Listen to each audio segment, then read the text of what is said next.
नमस्कार मंडळी. तुम्ही हे व्हिडिओ पाहत असाल आणि तुमचं वय 65, 70, 75 किंवा 80 वर्षांच्या आसपास असेल तर आजचा हा व्हिडिओ तुमच्यासाठी खूप महत्त्वाचा आहे. कारण वय वाढल्यानंतर आपण आपल्या शरीराकडे पाहण्याची पद्धतच बदलून टाकतो. आपण स्वतःला म्हणतो, आता वय झालंय, पूर्वीसारखं चालता येत नाही, गुडघे दुखतात, लवकर थकवा येतो. मग काय करायचं? बसून राहायचं, आराम करायचा आणि शक्य असेल तेवढंच चालायचं. पण खरं सांगायचं तर वय वाढल्यानंतर शरीराला हालचाल कमी नाही तर योग्य प्रकारची हालचाल जास्त महत्त्वाची असते. आणि म्हणूनच आज आपण अशा 5 गोष्टींबद्दल बोलणार आहोत ज्या चालण्यासोबत केल्या तर वाढत्या वयात शरीराची ताकद, संतुलन, हालचाल आणि दैनंदिन काम करण्याची क्षमता टिकवून ठेवण्यास मदत होऊ शकते.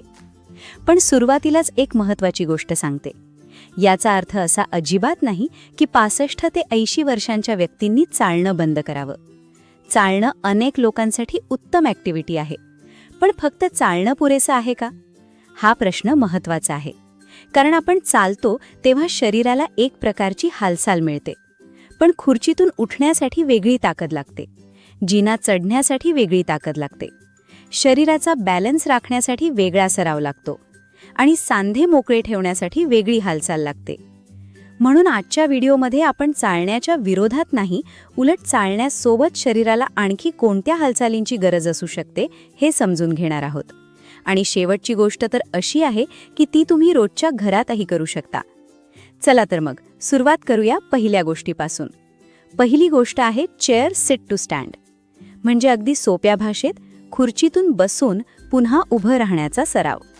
तुम्हाला कदाचित वाटेल, अगं यात काय विशेष आहे, आपण दिवसभरात किती वेळा खुर्चीतून उठतो.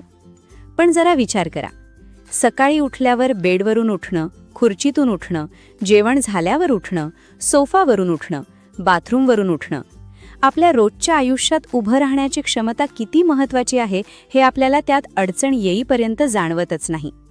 म्हणून एक मजबूत आणि न घसरणारी खुर्ची घ्या, खुर्चीवर व्यवस्थित बसा, दोन्ही पाय जमिनीवर ठेवा, शरीर थोडं पुढे आणा आणि आपल्या क्षमतेनुसार सावकाश उभे राहा. उभे राहिल्यावर लगेच खाली बसू नका. एक क्षण स्थिर उभे राहा आणि मग पुन्हा सावकाश खुर्चीत बसा. इथे एक गोष्ट लक्षात ठेवा, खाली बसताना स्वतःला खुर्चीत आपटू देऊ नका. हळूहळू खाली या, कारण या छोट्याशा हालचालीत पाय आणि हिप्समधील अनेक स्नायूंना काम करावं लागतं. पहिल्याच दिवशी खूप रेपिटेशन्स करण्याची गरज नाही. तुम्हाला 5 वेळा सहज होत असेल तर 5 वेळांपासून सुरुवात करा. नंतर शरीराला सवय झाली तर हळूहळू वाढवता येईल. आणि हातांचा आधार घ्यावा लागत असेल तर अजिबात संकोच करू नका. लक्षात ठेवा, एक्सरसाइजमध्ये दुसऱ्याला हरवायचं नसतं. आपल्या कालच्या क्षमतेपेक्षा आज थोडं चांगलं करणं एवढंच पुरेसं आहे. आता दुसरी गोष्ट. ही गोष्ट विशेषतः वाढत्या वयात खूप महत्त्वाची आहे आणि अनेकदा लोक तिच्याकडे दुर्लक्ष करतात. ती म्हणजे बॅलन्स. हो, शरीराचं संतुलन. तरुण असताना आपण कधी विचारच करत नाही की आपला बॅलन्स किती चांगला आहे. पण वय वाढल्यानंतर छोटासा अडथळा, चुकीचं पाऊल, बाथरूममध्ये ओलसर जमीन किंवा जिन्यावर पाय चुकीच्या पद्धतीने पडणं, यामुळे मोठी अडचण निर्माण होऊ शकते. म्हणून बॅलन्सचा सराव करणे महत्त्वाचे ठरू शकते. पण इथेही एक गोष्ट, कृपया अवघड एक्सरसाइज करण्याच्या नादात स्वतःला धोका देऊ नका. एक मजबूत खुर्ची जवळ ठेवा किंवा किचन प्लॅटफॉर्म जवळ उभे राहा. एका हाताने आधार घ्या, दोन्ही पाय जमिनीवर ठेवून काही क्षण सरळ उभे राहण्याचा सराव करा. नंतर तुमच्या क्षमतेनुसार एका पायावर थोडं वजन ठेवण्याचा सराव करू शकता. पण आधार अगदी जवळ असला पाहिजे आणि पहिल्याच दिवशी एका पायावर खूप वेळ उभं राहण्याचा प्रयत्न करू नका. तुम्हाला 2 सेकंद जमले तरी ठीक, 5 सेकंद जमले तरी छान, 10 सेकंद जमले तर आणखी चांगलं. पण तुमचं लक्ष मी किती वेळ उभा राहू शकतो हे नसावं. तुमचं लक्ष असावं, मी माझं शरीर किती सुरक्षितपणे कंट्रोल करू शकतो. ही गोष्ट जास्त महत्त्वाची आहे. आता तिसरी गोष्ट, आणि इथे अनेक लोकांचा एक गैरसमज असतो. ते म्हणतात, या वयात स्ट्रेंथ एक्सरसाइज कशाला? पण खरं म्हणजे वाढत्या वयात शरीराच्या स्नायूंना नियमित काम देणं महत्त्वाचं असतं.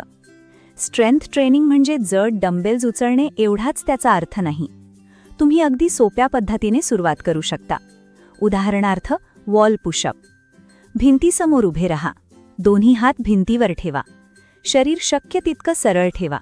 आता सावकाश शरीर भिंतीजवळ आणा आणि पुन्हा मागे या. बस. हेच एक साधं वॉल पुशअप. तुमच्या क्षमतेनुसार काही रेपिटेशन्स करा. आणखी एक सोपी हालचाल म्हणजे हील रेज. खुर्ची किंवा भिंतीचा आधार घ्या. दोन्ही पायांवर उभे राहून सावकाश टाचा वर उचला आणि पुन्हा खाली आणा.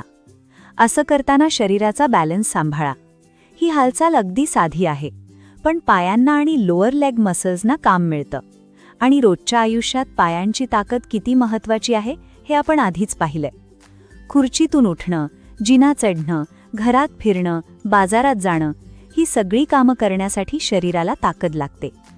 म्हणून वय वाढलं म्हणून स्ट्रेंथची गरज संपत नाही.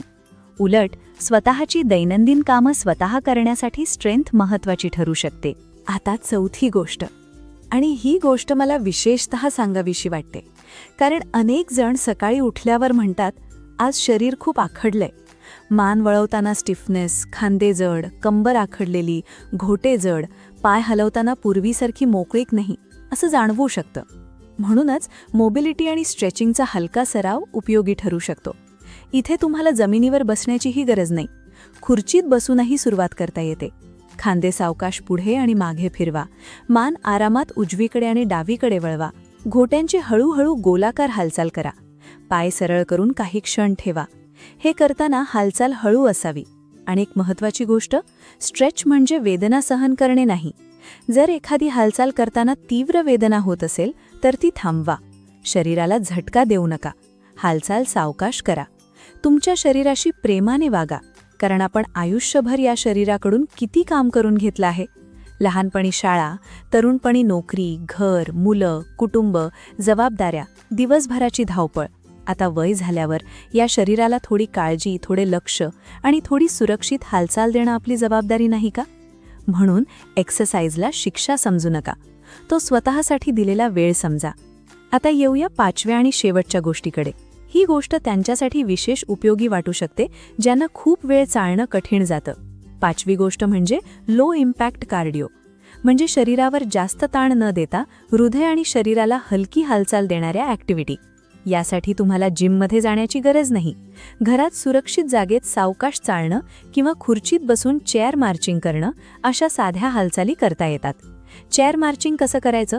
एक मजबूत खुर्ची घ्या. सरळ बसा. पाठ आरामात ठेवा. आता एक पाय थोडा वर उचला, खाली ठेवा. मग दुसरा पाय वर उचला आणि खाली ठेवा. असं ऑल्टरनेट पद्धतीने करा. तुमच्या क्षमतेनुसार काही मिनिटं करा. थकल्यास विश्रांती घ्या. पुन्हा कम्फर्टेबल वाटलं तर सुरू करा. यात स्पीड दाखवण्याची गरज नाही. तुम्ही हळू करत असाल तरी चालेल, कारण इथे लक्ष आहे शरीराला हालचाल देणं, स्वतःला थकवून टाकणं नाही. आता या 5ही गोष्टींकडे पुन्हा एकदा वेगळ्या नजरेने पाहूया. पहिली, चेअर सिट टू स्टँड, म्हणजे शरीराला उभं राहण्याची ताकद आणि दैनंदिन हालचालींसाठी उपयोगी स्ट्रेंथचा सराव. दुसरी, बॅलन्स एक्सरसाइज, म्हणजे शरीराचं संतुलन आणि सुरक्षित हालचालीचा सराव. तिसरी, स्ट्रेंथ ट्रेनिंग, म्हणजे हलके वॉल पुशअप्स किंवा हील रेजेस किंवा आपल्या क्षमतेनुसार रेझिस्टन्स मूव्हमेंट्स. चौथी, मोबिलिटी आणि स्ट्रेचिंग, म्हणजे शरीराला मोकळेपणाने हलवण्याचा सौम्य सराव. आणि 5वी, लो इम्पॅक्ट कार्डिओ, म्हणजे घरात सुरक्षित हालचाल किंवा चेअर मार्चिंगसारखी ॲक्टिव्हिटी. आता तुम्ही विचाराल, हे सगळं रोज करायचं का? तर उत्तर अगदी सोपं आहे. प्रत्येक व्यक्ती वेगळी आहे. कुणाची फिजिकल कपॅसिटी जास्त आहे, कुणाची कमी. कुणाला गुडघ्याचा त्रास आहे, कुणाला कंबर दुखते, कुणाला बॅलन्सची अडचण आहे, कुणाला आधीपासून मेडिकल कंडिशन आहे. म्हणून दुसऱ्या व्यक्तीची रुटीन तशीच कॉपी करू नका.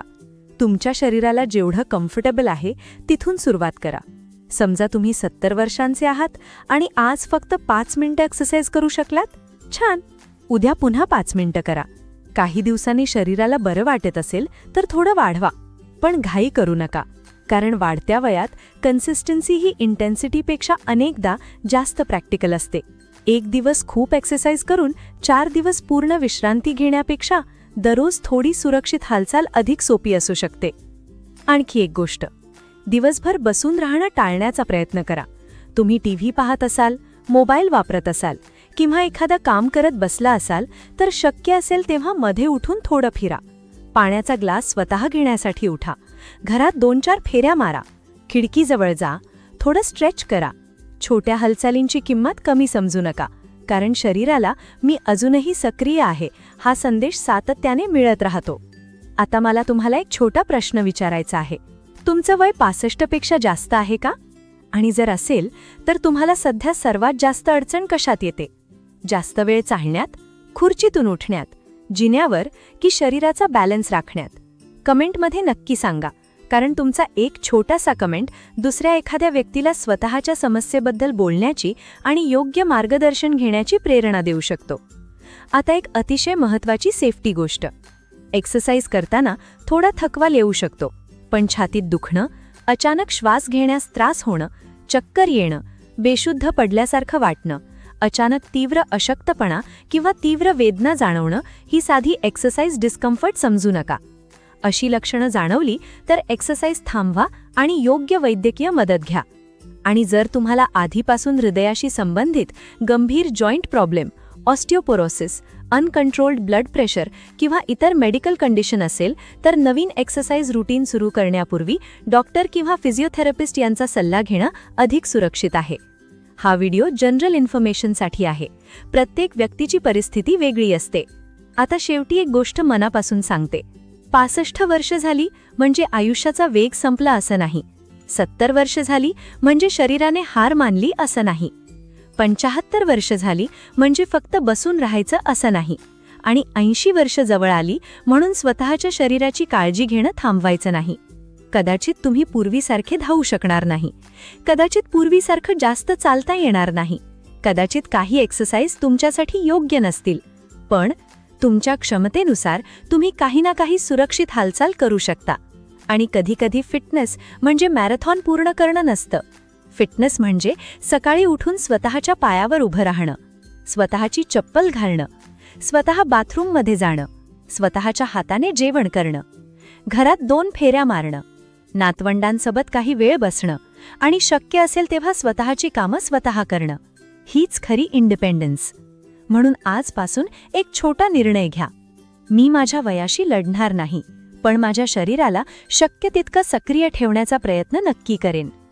चालणं शक्य असेल तर चालूया, चालणं कमी करता येत असेल तर कमी करूया, पण त्यासोबत स्ट्रेंग्थ करूया, बॅलन्स करूया, मोबिलिटी करूया आणि लो इम्पॅक्ट मूव्हमेंट करूया. शरीरावर जबरदस्ती न करता, शरीराला समजून घेऊन. कारण वय वाढणं आपल्या हातात नसतं, पण वाढत्या वयात आपण स्वतःची किती काळजी घेतो हे आपल्या हातात नक्की असतं. आजची तुमची छोटी हालचाल उद्याच्या तुमच्या स्वावलंबनासाठी महत्त्वाची ठरू शकते. म्हणून स्वतःला कमी समजू नका. हळूहळू सुरुवात करा, सुरक्षितपणे करा आणि सातत्य ठेवा. जर हा व्हिडिओ तुम्हाला उपयोगी वाटला असेल तर लाईक करा आणि तुमच्या आई-वडिलांना, आजी-आजोबांना किंवा 65 वर्षांपेक्षा जास्त वयाच्या जवळच्या व्यक्तीला हा व्हिडिओ शेअर करा. आणि कमेंटमध्ये तुमचं वय लिहा. तुमचं वय 65 आहे, 70 आहे, 75 आहे की 80? आणि या 5 पैकी तुम्हाला कोणती ॲक्टिव्हिटी सर्वात सोपी वाटते हेही सांगा. कदाचित तुमचा एक कमेंट दुसऱ्या ज्येष्ठ व्यक्तीला आजपासून थोडी हालचाल सुरू करण्याची प्रेरणा देईल. स्वतःची काळजी घ्या, सुरक्षित रहा, सक्रिय रहा आणि आपल्या शरीराला रोज थोडं प्रेम द्या. पुन्हा भेटूया अशाच एका उपयुक्त व्हिडिओमध्ये. तोपर्यंत निरोगी रहा, आनंदी रहा आणि स्वतःची काळजी घ्या.